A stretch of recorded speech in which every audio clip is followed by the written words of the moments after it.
هاوڵاتیانی هەرێمی کوردستان باز لەوە دەکەن کە ساڵی 2020 ساڵێکی پڕمەینەتی و سەخت بووە بۆیان بەهۆی ڤایرۆسی کۆرۆنا، خراپبوونی دۆخی گوزەران و بەرتەسکبوونەوەی ئازادیەکان هیوەخوازیشن لە ساڵی نوێدا ئەم قەیران و کێشانە ڕوولەکەم بوونەوە بکەن.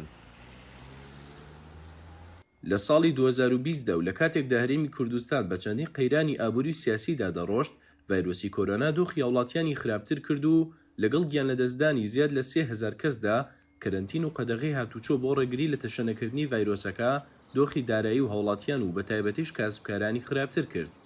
بێگومان ساڵی 2020 یەکێک بوو لە ساڵە هەرە سەخت و ناخۆشەکان لە تەواوی دنیاە، ئەویش بەهۆی ڤایرۆسی کۆرۆناوە. بەڵام گەر بۆ هەر بەشێکی دنیا جارێک ناخۆش بێ، بۆ کوردستان، بۆ هاوڵاتیانی کوردستان زیاد لە جارێک بوو، لە زیاد لەلایەنێکەوە سەخت و ناخۆش بوو. ئەویش بەهۆی ئەو هەموو کێشە ئابووری و سیاسی و هەتا کۆمەڵاتیانی کە لە کوردستانە هەبوو.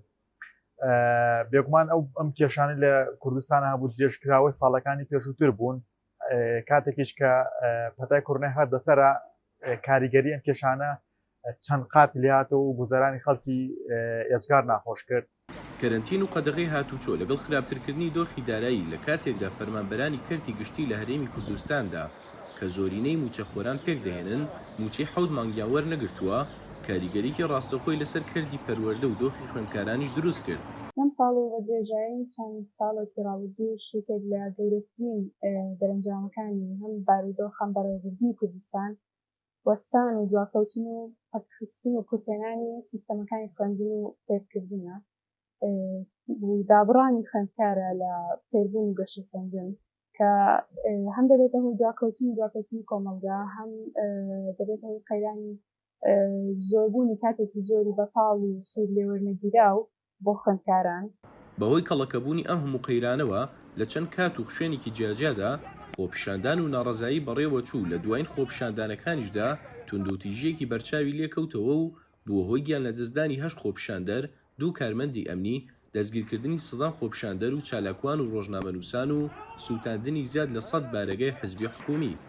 ینی لە ماوەی ئەم 4-5 مانگەی ڕابردوو زیاتر لە 50 چالاکوان دەستگیر کراون کە بەرگریان لە مافەکانی خەڵک کردووە و بەرگریان لە ئازادی ڕادەربڕین کردووە، بەرگریان لەوە کردووە کە موچەخۆران داوای موچەکانی خۆیانەکەن لە حکوومەت و ئەم دۆخە بەردەوام بوو تاکوی ئێستا. ینی ئێستا کە کۆتایی ساڵی 2020 بڵێن حکوومەتی هەرێم تا ئێستا هیچ ڕۆیایەکی ڕوونی نییە بۆ چارەسەرکردنی ئەو قەیرانانی کە هەیە وە خەڵکیش لە ئێستا زۆر لە بارودۆخێکی خراپە، ینی ژیانی گوزەرەکە.